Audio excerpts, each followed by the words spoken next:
STF में एक ही तरह के लोग हैं, जिससे कि अगर कभी किसी को फेक इनकाउंटर करना पड़े, किसी को डराना धमकाना पड़े, झूठे मुकदमे लगाना पड़े, सरकार को खुश करने वाले अधिकारी हैं। 64,000 हेक्टेयर लैंड को इनके कब्जे से मुक्त कराया। तो जब गुर्गों से आप जमीन कब्जा मुक्त कराएंगे तो सरगना को तो परेशानी होगी ही होगी। उत्तर प्रदेश के सुल्तानपुर में करोड़ों की लूट और उस लूट में शामिल रहे एक बदमाश के एनकाउंटर के बाद से अखिलेश यादव और मुख्यमंत्री योगी के बीच शुरू हुई जुबानी जंग थमने का नाम नहीं ले रही है। दरअसल सुल्तानपुर में ज्वेलरी की दुकान से 1 करोड़ से ज्यादा की लूट के बाद एसटीएफ ने बदमाश मंगेश यादव का एनकाउंटर कर दिया था। इस एनकाउंटर के बाद से अखिलेश यादव योगी सरकार पर लगातार हमला बोल रहे हैं और लगातार यूपी एसटीएफ पर भी सवाल उठा रहे हैं। एसटीएफ में एक ही तरह के लोग हैं और उन लोगों को जानबूझ के रखा गया है, जिससे कि अगर कभी किसी को फेक इनकाउंटर करना पड़े, किसी को डराना धमकाना पड़े, झूठे मुकदमे लगाना पड़े, किसी से वसूली करनी पड़े, तो एक दूसरे को खुश करने के लिए ऐसे अधिकारी पोस्ट हैं। और ऊपर से नीचे तक आप देख लीजिए, सरकार को खुश करने वाले अधिकारी हैं। वहीं मुख्यमंत्री योगी आदित्यनाथ भी अखिलेश सरकार के दौरान कानून व्यवस्था का मामला उठाकर अखिलेश पर हमला बोल रहे हैं। यही नहीं, माफिया राज का जिक्र कर भी सीएम योगी अखिलेश पर तीखे हमले बोल रहे हैं। गरीब का राशन समाजवादी पार्टी के गुंडे हजम कर जाते थे। किसी गरीब को राशन नहीं मिलता था। किसी भी जिले का जो जितना बड़ा माफिया था, जितना बड़ा गुंडा था, वह समाजवादी पार्टी का शागिर्द था, उनका पदाधिकारी था। वहां पर संगठित अपराध में लिप्त माफिया भी थे, भू माफिया भी थे, पशु माफिया भी थे, वन माफिया भी थे, खनन माफिया भी थे। एक एक कोई भी माफिया किसी भी क्षेत्र का होगा, वह समाजवादी पार्टी से प्रदेश के अंदर जुड़ा हुआ था। और परिणाम क्या था? ये माफिया की पैरेलल सरकार चलती थी। बबुआ अपने घर के बाहर नहीं निकलता था। बबुआ 12 बजे सो के उड़ता था और प्रदेश की जनता पिसती थी। माफिया समानांतर सरकार चला करके अराजकता और गुंडागर्दी का एक और तांडव करते थे। दूसरी तरफ मुस्लिम तुष्टीकरण की हद को पार करते हुए पर्व और त्योहारों में भी इन्होंने किस कदर अराजकता फैलाई थी, किस कदर अराजकता फैलाई थी।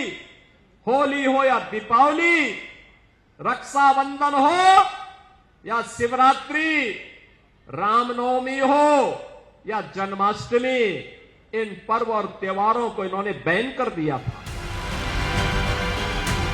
वहीं अखिलेश यादव लगातार योगी सरकार पर तंज कस रहे हैं। अखिलेश एसटीएफ को सरेआम ठोक दो फोर्स का तमगा भी देने में जुटे हैं। जानवरों की समस्या से निपटने के लिए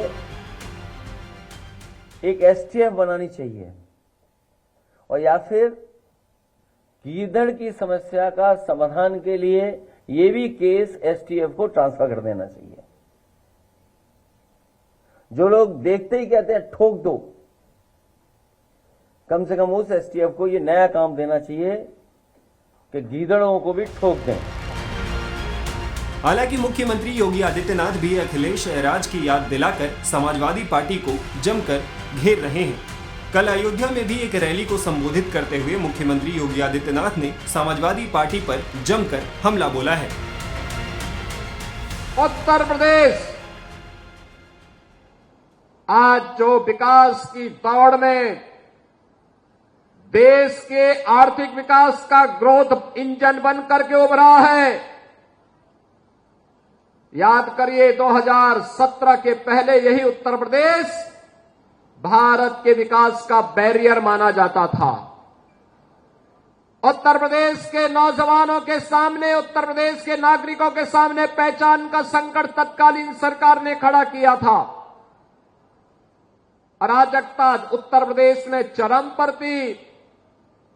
विकास की योजनाओं में भेदभाव होता था, महापुरुषों का अपमान होता था। हमने पिछले 7-7.5 वर्ष में भारतीय जनता पार्टी की डबल इंजन सरकार ने विकास के कार्यों को द्रुत गति से आगे बढ़ाया। आज आपको 4 लेन की सड़कें दिखती होंगी, 2 लेन की सड़कें दिखती होंगी, गांव की बेहतर कनेक्टिविटी दिखती होगी, गांव और मजरे मजरे में बिजली भी और पानी की भी व्यवस्था आज आपको दिखती होगी। बिना भेदभाव के हर गरीब को एक एक आवास उपलब्ध होते हुए आपको देखना होगा। हर गरीब के घर में शौचालय बनाने का कार्य उत्तर प्रदेश के अंदर 2,62,00,000 परिवारों को एक एक शौचालय देने का कार्य इन 7.5 वर्ष के अंदर किया गया। तो 56 लाख गरीबों के एक एक आवास भी बने। 1,20,000 मजरों तक बिजली पहुंचाई गई। तो 1,56,00,000 से अधिक परिवारों को फ्री में बिजली के कनेक्शन भी दिए गए। 1,83,00,000 परिवारों को उज्ज्वला योजना के फ्री के सिलेंडर भी दिए गए। और इसी अयोध्या में हमने घोषणा की थी कि होली और दीपावली में फ्री में भरा हुआ सिलेंडर भी इन परिवारों को उपलब्ध करवाने का कार्य करेंगे। यह कार्य भी गत वर्ष से प्रारंभ हो चुका है। फिर दीपावली आ रही है, फिर से भरा हुआ सिलेंडर इन परिवारों को प्राप्त होगा। बहनों और भाइयों, अराजकता चरम पर इनके समय में थी और आज भी समाजवादी पार्टी के नेताओं को वही दौरे आते हैं। कैसे जमीन पे कब्जा करते थे, आज जमीनों पे कब्जे हट चुके हैं। हमारी सरकार ने, डबल इंजन की सरकार ने 2017 में बनने के बाद एंटी भूमाफिया टास्क फोर्स बनाया। समाजवादी पार्टी के भूमाफिया और गुंडों ने जो जमीनें कब्जा की थी, 64,000 हेक्टेयर लैंड को इनके कब्जे से मुक्त कराया। तो जब गुर्गों से आप जमीन कब्जा मुक्त कराएंगे तो सरगना को तो परेशानी होगी ही होगी। और सरगना आज इसीलिए बार बार बोलता है कि अयोध्या में जमीन घोटाला हुआ है। मैं उनको बताना चाहता हूं, अयोध्या में जमीन घोटाला नहीं हुआ है। 1700 करोड़ रुपए अकेले अयोध्या में जमीन का यहां पे मुआवजा बांटा गया। 1700 करोड़ रुपए केवल यहां के किसानों को मुआवजा बांटा गया है। अयोध्या के अंदर हमारी सरकार ने बांटा है। एक भी व्यक्ति ये नहीं कह सकता कि कहीं जमीन पे कोई घोटाला हुआ है। जिस अयोध्या को राम भक्तों के लहू से इन्होंने सींचने का काम किया था, जिस अयोध्या के बारे में कहते थे कि अयोध्या में परिंदा भी पर नहीं मार सकता, आज वो अयोध्या आपने देखा होगा 22 जनवरी से लेकर के अब तक 3 करोड़ से अधिक श्रद्धालु अयोध्या धाम में भगवान राम लला के दर्शन कर चुके हैं।